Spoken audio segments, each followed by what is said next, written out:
Je vais vous raconter mon plus beau voyage. Comment je me suis retrouvé presque par hasard en plein cœur du désert du Namib, qui est le plus vieux désert du monde, et peut-être le plus beau. Et cela sans même l'avoir vraiment cherché. Mais tout commence par une grande ville. C'était il y a 13 ans, en 2005. Je pars après mes études pendant une année pour vivre et travailler en Afrique du Sud, au Cap. Sans savoir vraiment pourquoi, j'étais profondément attiré par cette ville et ce pays, cette ville en particulier, qui est située entre l'océan et les montagnes et qui tient son nom de la pointe extrême de l'Afrique, le Cap de Bonne-Espérance. L'espérance, il en faut un peu en Afrique du Sud, car vous le savez certainement, c'est un pays qui est assez violent. C'est un peu le royaume du fil de fer barbelé, on en trouve beaucoup par là-bas. Ça peut être dangereux. Bon, moi-même, je me suis fait attaquer un soir au mauvais endroit, en me retrouvant avec une espèce de lame rouillée sous la gorge pour un téléphone portable. Mais il y a des gens d'une grande humanité. Il y a Nelson Mandela, par exemple. Il y a beaucoup d'autres personnes qui placent la fraternité et le partage au cœur de leur vie. Et malgré la violence, mais peut-être aussi à cause de cette violence.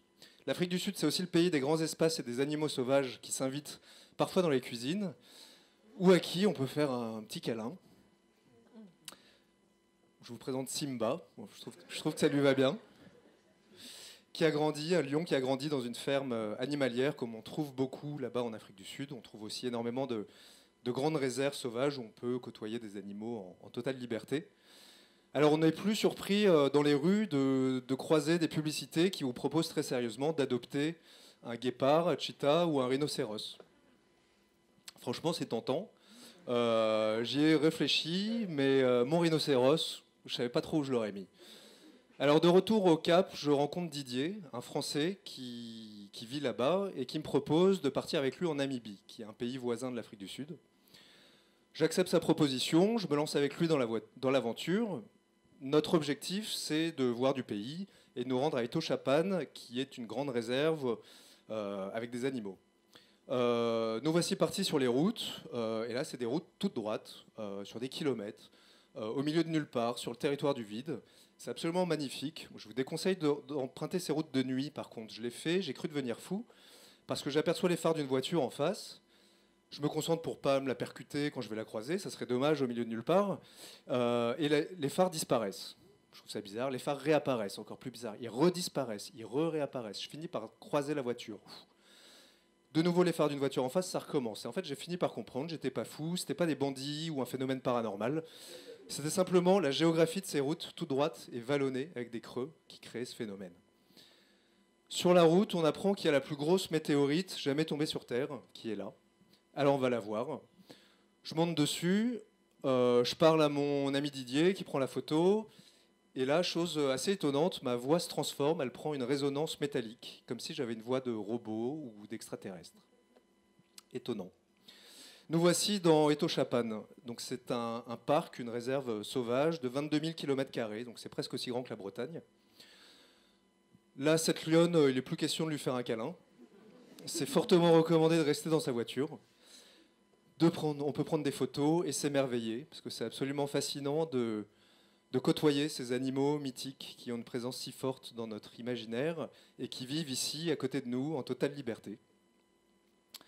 On était venu pour voir des animaux, on a été servi, mais on s'est rendu compte qu'en Namibie, il y avait le désert aussi.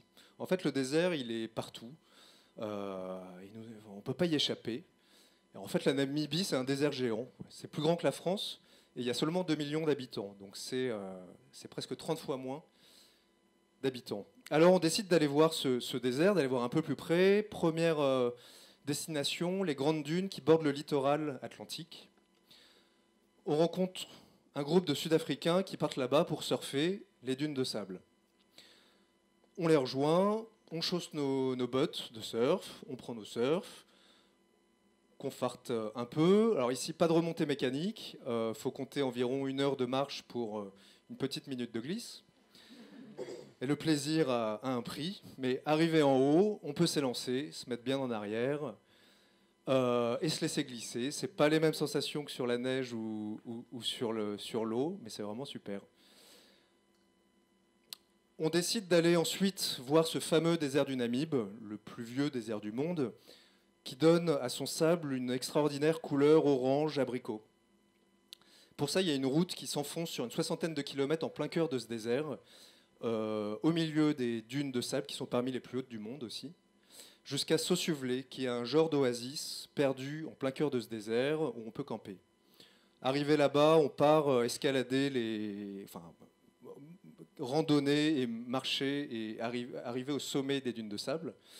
Et arrivé en haut, là, on est face à un paysage incroyable où on est face à, jusqu'à perte de vue, jusqu'à l'horizon, à un océan de sable. Et on sait que si on part tout droit là-dedans, on est un homme mort. Alors on est face à la grandeur de la nature, face à soi-même, face aux autres. Alors, je n'avais pas prévu de me retrouver en plein cœur de ce désert. Ce fut pourtant le plus extraordinaire de mes voyages. Je me suis laissé porter par l'aventure, qui signifie littéralement ce qui advient, adventure. Ça a été essentiel de laisser de côté mon désir de contrôle, de tout planifier à l'avance pour me laisser toucher par la magie de la découverte, de la rencontre et de l'inattendu. Je vous remercie.